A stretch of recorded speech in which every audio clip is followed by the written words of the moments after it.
नमस्कार, प्रणाम, स्वागत है आप सभी का एक बार फिर से बोधिसत्व पीसीएस में। आई होप कि आप सबने अपना सिलेबस कंप्लीट कर लिया होगा। आज का video lecture totally psychological hacks के बारे में है। काफी इंपॉर्टेंट हैक्स हैं ये। जो लास्ट आपका 7 डेज बचा हुआ है उसमें, मतलब लगभग जो एक सप्ताह जो भी एग्जाम का समय बचा हुआ है वो, और एग्जाम हॉल में किस तरीके का साइकोलॉजिकली आपको स्टेटस मेंटेन करना है, किस तरीके का टेम्परामेंट मेंटेन करना है, जो आपके एग्जामिनेशन के दौरान और एग्जाम में जाके किलिंग इंस्टिंक्ट की वजह से, स्ट्रॉन्ग साइकोलॉजिकल विल के वजह से आपके एग्जाम में मार्क्स आपका 7 से 10 नंबर बढ़ा दे। तो ये 7 से 10 नंबर बढ़ाने वाले साइकोलॉजिकल हैक्स होते हैं जो काफी इंपॉर्टेंट होते हैं। आपने देखा होगा कि बच्चे जो है साल भर, 1.5 साल, 2 साल से मेहनत करते आते हैं और लास्ट मोमेंट पे, लास्ट वीक में किलिंग इंस्टिंक्ट की कमी हो जाने की वजह से क्या करते हैं, डिमोटिवेट हो जाते हैं। स्ट्रेसफुल सिचुएशन हो जाता है उनके लिए एग्जामिनेशन। पढ़ने के बावजूद भी साइकोलॉजिकली रूप से वो दब जाते हैं एग्जामिनेशन के प्रेशर से, और जाके एग्जाम हॉल में बहुत सारी गलतियां कर देते हैं, ह्यूमन एरर कर देते हैं, जिसके वजह से उनका 1 नंबर 2 नंबर से रह जाता है, कट ऑफ को टच नहीं कर पाते हैं। तो ये काफी भयावह और दुखदायक स्थिति होती है। तो इन सारी स्थितियों से बचने के लिए कुछ इंपॉर्टेंट साइकोलॉजिकल हैक्स है मेरे पास, और ये काफी एक्सपीरियंस के बाद ही आपको मैं शेयर कर रहा हूं। और इससे 67वीं में और 68वीं में 69 प्रीलिम्स एग्जामिनेशन में काफी बच्चों को सहायता मिला है। तो इसे शुरू से लेके लास्ट तक देखना, ठीक है। तो चलिए शुरू करते हैं। शुरू करने से पहले आपसे रिक्वेस्ट है, if you are new at my channel then subscribe the channel and hit the bell icon. My dear friend, देखो, पहला जो सेक्शन है ना, ये लास्ट डेज पे आपको मेंटेन करना है आपको कि किन किन टॉपिक को आपको ख्याल रखना है। और ये दूसरा वाला सेक्शन एग्जामिनेशन हॉल के लिए काफी इंपॉर्टेंट है। बने रहिएगा शुरू से लेके लास्ट तक। पहला है कि क्लियर योर ऑल डाउट्स। अब ये आप सोच रहे होंगे कि ये तो नॉर्मल प्रोसेस है कि एग्जाम के पहले जो है सिलेबस कवर कर लेना। यहाँ पे सिलेबस कवर करने की बात नहीं हो रही है। जो भी आपने शॉर्ट नोट्स बनाया है, जो भी आपके सर्टेन डाउट्स हैं, उन सबको क्लियर करके जाना है माय डियर फ्रेंड, ठीक है। ये जो लास्ट का जो डेज होता है ना, लास्ट वीक होता है, इसमें आपको अलग से न्यू मतलब एलिमेंट नहीं पढ़ने होते हैं, न्यू तथ्य नहीं आपको संग्रहित करने होते हैं।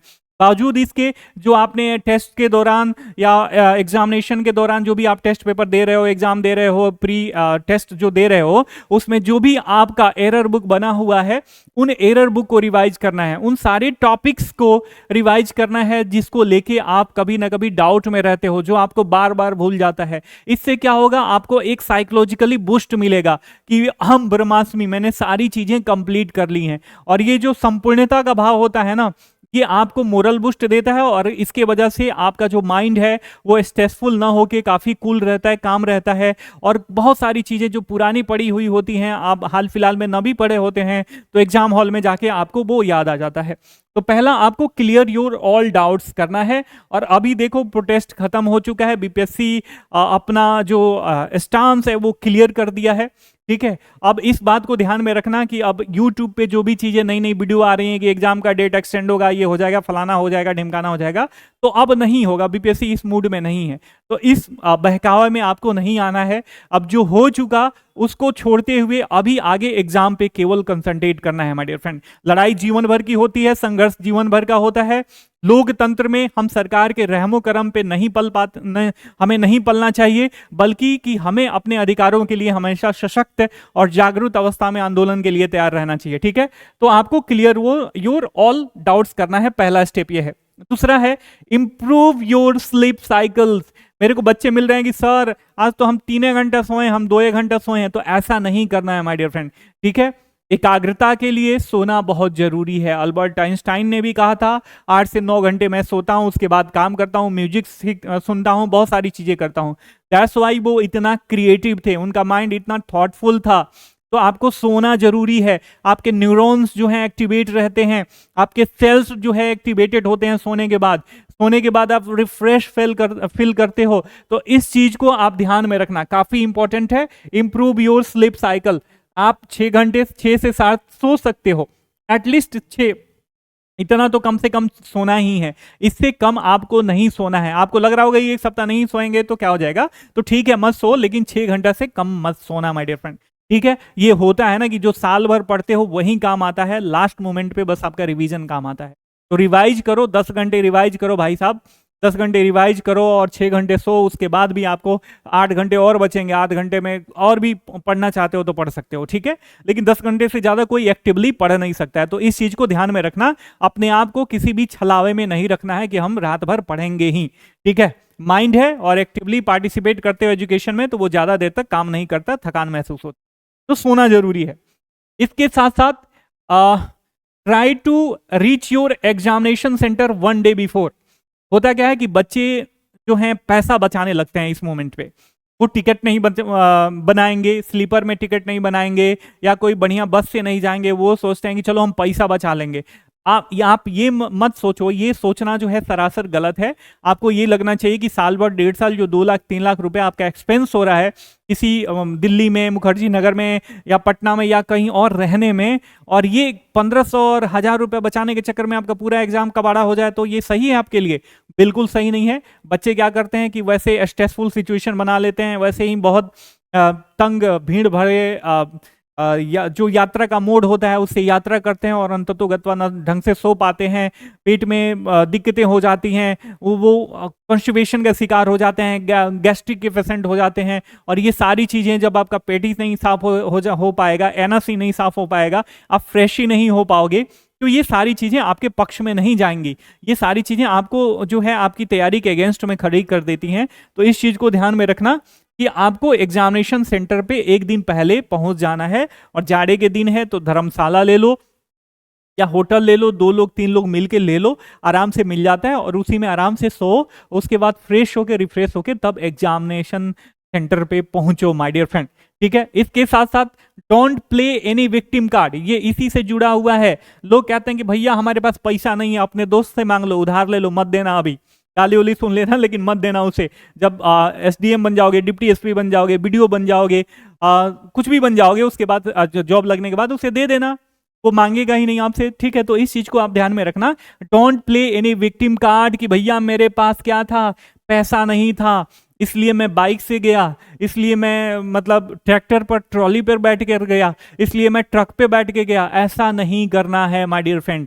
ये साल भर 1.5 साल 2 साल की तपस्या जो है ये आपकी बर्बाद कर देता है। देखो, आप सोच रहे होगे कि मनुष्य की इच्छा शक्ति का क्या, तो इच्छा शक्ति अपने जगह पे है, ठीक है। अगर इच्छा शक्ति जो है आप अपोजिट डायरेक्शन में लगाते हो और पेसिमिस्ट अप्रोच के साथ लगाते हो तो आपके लिए फ्रूटफुल नहीं होता है, ठीक है। तो पॉजिटिव वे में लो ना। अभी इच्छा शक्ति लगाने की यहाँ पे क्या आवश्यकता है? इच्छा शक्ति आप तब लगाते जब आप 4 घंटे पढ़ रहे थे, आपको और इच्छा शक्ति विल पावर स्ट्रॉन्ग करना चाहिए था, आपको 6 घंटे 7 घंटे पढ़ना चाहिए था, ठीक है। तो इस समय कोई विक्टिम कार्ड नहीं खेलना है कि हमारे पास पैसा नहीं है।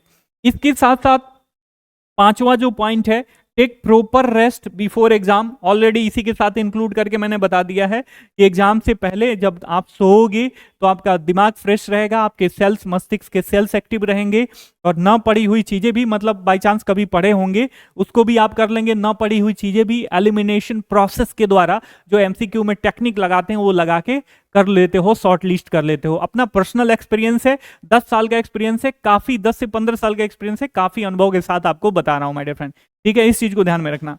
अगला जो हमारा पॉइंट है ये काफी इंपॉर्टेंट है, इस चीज को ध्यान में रखना, सबको ध्यान में रखना है।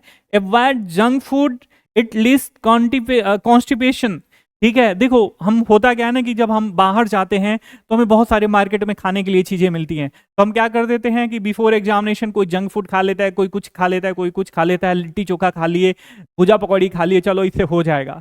अब पता चले कि जंक फूड्स की वजह से आपका कॉन्स्टिपेशन हो जाएगा, गैस्ट्रिक का प्रॉब्लम हो जाए, जो कि मैंने शुरुआत में बताया था, या फूड पॉइजनिंग हो जाए। तो इन सारी चीजों से बचना है, ठीक है। मैट्रिकुलेशन में मैं जब नए मेरी दीदी की शादी हुई थी, तो जीजा जी आए थे मेरे को एग्जामिनेशन सेंटर पे मिलने, मेरे बड़े बहन हुई, उन्होंने मेरे को पता नहीं चाट समोसा खिला दिया, कोल्ड ड्रिंक पिला दिया। कल मैथमेटिक्स का एडवांस मैथमेटिक्स होता था पहले 10th क्लास में, इंटर क्लास में जो हम पढ़ते थे ट्रिगोनोमेट्री, वो 10th क्लास में ही पढ़ना होता था। तो उस दिन एडवांस मैथमेटिक्स का पेपर था मेरा, और वो पेपर जो है खराब चला गया, ठीक है। बहुत कम गंदे मार्क्स आए उसमें। तो इसी वजह से बाहर के खाने की चीजों से बचना। होटल में ऑब्वियस आप खाओगे, साफ सुथरे जगह पे खाना, 2 रुपया ज्यादा दे के खाना, साफ सुथरा खाना खाना, ठीक है, फल फ्रूट्स खाना, लेकिन जंक फूड अवॉइड करना है माय डियर फ्रेंड। मेरे छोटे भाइयों एवं बहनों, आपकी तपस्या को मैं समझ सकता हूं, आपके समर्पण को मैं समझ सकता हूं, आपके त्याग को मैं समझ सकता हूं, आपके जो स्ट्रेसफुल सिचुएशन रहा है while preparation, I am getting emotional. मैं इस चीज को समझ सकता हूं कि कैसे आप ताने सुनते हो, एक एक पैसा के लिए इससे मांगते हो, उससे मांगते हो, अरेंज करते हो। तो ये सारी चीजें मैनेज करोगे ना, तभी जाके आपको फ्रूटफुल रिजल्ट मिलेगा। किसी भी तरीके का विक्टिम कार्ड आपको नहीं खेलना है, किसी भी तरीके से अपने आप को कमजोर नहीं करना है माय डियर फ्रेंड, ठीक है। तो ये हो गई बिफोर एग्जामिनेशन, लास्ट मोमेंट पे आपको जो करना है, लास्ट डे में ये सब करना है। अब बात आ जाती है एग्जाम हॉल की। तो देखो एग्जाम हॉल में भी ना साइकोलॉजी होती है। कुछ बच्चे क्या करते हैं, थोड़ा सा मैं आपका समय लेना चाहूंगा, लेकिन ये काफी फ्रूटफुल समय आप इन्वेस्ट कर रहे हो, यहाँ से काफी आउटपुट्स आपको मिलने वाला है। बच्चे क्या कर लेते हैं, एग्जामिनेशन के पहले नए जूते खरीदेंगे, नए कपड़े पहनेंगे, नए कपड़े खरीदते हैं, बहुत सारी चीजें करते हैं, ठीक है, और डीओ वो लगा के जाते हैं। ऐसा आपको एग्जामिनेशन हॉल में नहीं करना है। आप पहले से जो पेन यूज करते हो, अब जो पेन के साथ साइकोलॉजी होती है ना कि एग्जामिनेशन से पहले ऐसा पेन यूज करना चाहिए जो एकदम स्मूथ चल रहा हो, तो उसी तरीके से आपके अटायर वाली चीजें भी होती है। नए चीजें पहन के जाओगे, आप डिस्कम्फर्ट फील करोगे, ठीक है, तो आपको लगेगा कि इधर ना कुछ लग जाए, इधर ना कुछ लग जाए, आपको ये लगेगा, आप अटेंशन सीकर बन जाओगे कि मेरा कोई अटायर देख रहा है कि नहीं देख रहा है, मेरा पोस्चर देख रहा है कि नहीं देख रहा है। तो इन सारी चीजों से अवॉइड करना है, आप सारी चीजों को अवॉइड करना है, ठीक है। उसके बाद जब आप एग्जामिनेशन हॉल में पहुंचते हो तो अपने आप को हाइड्रेट करके, प्रॉपर हाइड्रेट करके जाओ।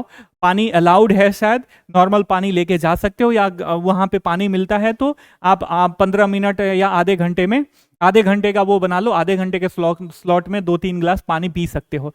हाइड्रेशन से होता है आपकी मस्तिष्क शांत रहती है, सेल एक्टिवेटेड रहता है, इस बात को ध्यान में रखना। इसके साथ साथ जो पहला स्टेप आता है ना, जब आप एग्जामिनेशन हॉल में जाते हो, फिल आपका OMR शीट फिल करना, ठीक है। बच्चे क्या करते हैं, यहीं पे रोल नंबर गलत कर देंगे, ठीक है, और भी डेट वगैरह गलत कर देंगे, ठीक है। आपका जो क्वेश्चन बुकलेट रहेगा उसका सीरीज गलत कर देंगे। तो इससे होता क्या है कि आप पहले ही डिमोटिवेट हो जाते हो कि हमारा ये गलत हो गया, हताश हो जाओगे।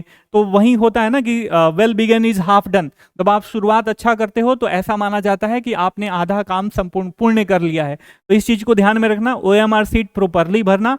नाम कैसे भरना है, जो भी उसमें डिटेल मांगा जा रहा है उसको कैसे भरना है, मतलब भरने वाला जो भी डिटेल है उसको बढ़िया से भरो, तब आगे की जो है प्रोसीडिंग करो, ठीक है। उसके बाद क्या करते हैं बच्चे कि हम तुरंत ही पेपर खोलते हैं, वेल बजता है, पेपर खोलते हैं, उसका सील तोड़ते हैं और पेपर को पलटना शुरू से लेके क्वेश्चन करना शुरू कर देते हैं। बल्कि आपको ऐसा नहीं करना है। आप 1 मिनट ले लो, 2 मिनट ले लो और पूरे क्वेश्चन का जो है रिव्यू मारो, एक स्कैन मारो हर एक पेज पे, ठीक है। कि स्कैन में देखो कि शुरुआत में होता है कि कई सारे सेट में शुरुआत में कठिन प्रश्न आ जाते हैं और उन कठिन प्रश्नों को करने की कोशिश में आप डीमोटिवेट कर जाते हो, पता चले 1 से 20 तक पूरे के पूरे कठिन है, ठीक है। तो ऐसे नहीं करना है। एक बार जब आप रिव्यू ले लोगे तो आपको पता चल जाएगा कि इस सेक्शन में जो है आसान प्रश्न है, तो वहीं से शुरू करो, क्या दिक्कत है। वहीं से 10 प्रश्न कर लो, उसके बाद OMR शीट भर लो। एक और चीज जो है, OMR शीट भरने की बात आती है, मतलब रंगने की, क्वेश्चन का जो मान लीजिए एक का A है, एक का B है, तो ऐसे वाले रंगने की बच्चे क्या करते हैं, पूरा OMR मतलब क्वेश्चन कर लेंगे, उसके बाद OMR शीट भरने जाते हैं। ऐसा नहीं करना है। मान लो कि आप पहला राउंड कर रहे हो, पहले राउंड में आपको देखो सबके पहले राउंड में जो है 50 से 55 प्रश्न ही सही होते हैं, एग्जैक्ट, ठीक है। और इस 50 से 55 प्रश्न में आपको चाहिए कि आपकी एक्यूरेसी 100% होनी चाहिए माय डियर फ्रेंड। मैंने टेस्ट के दौरान आपको यही बताया था कि जो फर्स्ट अटेम्प्ट में 100% श्योरिटी के साथ क्वेश्चन करते हो, उसकी 100% एक्यूरेसी एग्जाम में भी होनी चाहिए माय डियर फ्रेंड। उसके बाद क्या होता है, डबल ऑप्शन में जब आप कंफ्यूज होते हो उसमें से एलिमिनेट करते हो, फिर 3 ऑप्शन में कंफ्यूज होते हो उसमें एलिमिनेट करते हो, चारों के चारों ऑप्शन में कंफ्यूज हो तो नहीं करना है, तुक्का नहीं मारना है, अंधरा का लाठी नहीं मारना है। आज 4 उंगली दबा के और दांत से नहीं काटना है कि किस उंगली पे ज्यादा गड़ रहा है दांत, तो वही होगा ABC, ठीक है। तो इस चीज को ध्यान में रखना। उसके बाद सब आपका माइंड का खेल है, और इसी माइंड के खेल में माय डियर फ्रेंड, इसी माइंड के खेल में जो भी साइकोलॉजिकल हैक्स होते हैं ना, जो भी मैंने बताया ये सब काम करते हैं, ठीक है। इस बात को ध्यान में रखना my dear brothers and sister, सफलता आपकी कदम जरूर चूमेगी, ठीक है। इस चीज को ध्यान में रखना। इसके साथ साथ अगला जो पॉइंट है, मैंने ये आपको ये बताना चाहूंगा कि keep calm while reading the questions, stop on keywords, ठीक है। बहुत ही शांत तरीके से क्वेश्चन पढ़ो, जो उसमें कीवर्ड्स है उसको देखो कि क्या इसमें से लिखा है कि निम्न में से कौन से सही नहीं है, कौन से गलत नहीं है, कौन से गलत हैं, कौन से सही हैं। प्रीजुडाइसेस हो के हमको लगता है कि सारा प्रश्न में पूछ रहा है कि इसमें से कौन सा सही है, तो ऐसे नहीं करना है। पता चले कौन सा सही नहीं है, और नहीं जो है नहीं को हम इलोप कर देते हैं अपने नजरों से, और क्वेश्चन आते हुए भी गलत कर देते हैं, तो ऐसा नहीं करना है। इन सारे साइकोलॉजिकल टिप्स को ध्यान में रखते हुए, अपनी इच्छा शक्ति को स्ट्रांग करते हुए, अपने माता पिता का आशीर्वाद लेते हुए आप जाना, एग्जाम को अटेम्प्ट करना, सफलता आपकी कदम जरूर चूमेगी my dear friend. I hope कि जो भी चीजें मैंने समझाया आप तक बहुत ही आसानी से कन्वे हो गया होगा। आपकी सफलता की शुभेच्छा के साथ मिलते हैं आप सबसे मेंस एग्जाम में।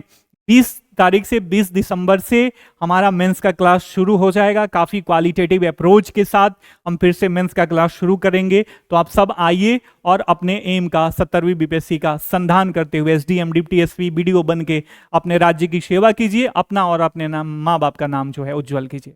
माय डियर फ्रेंड, एक बार फिर से आपकी सफलता की शुभेच्छा के साथ मिलते हैं मेंस क्लासेज में। तब तक के लिए साइनिंग ऑफ, टेक केयर, जय हिंद, जय भारत।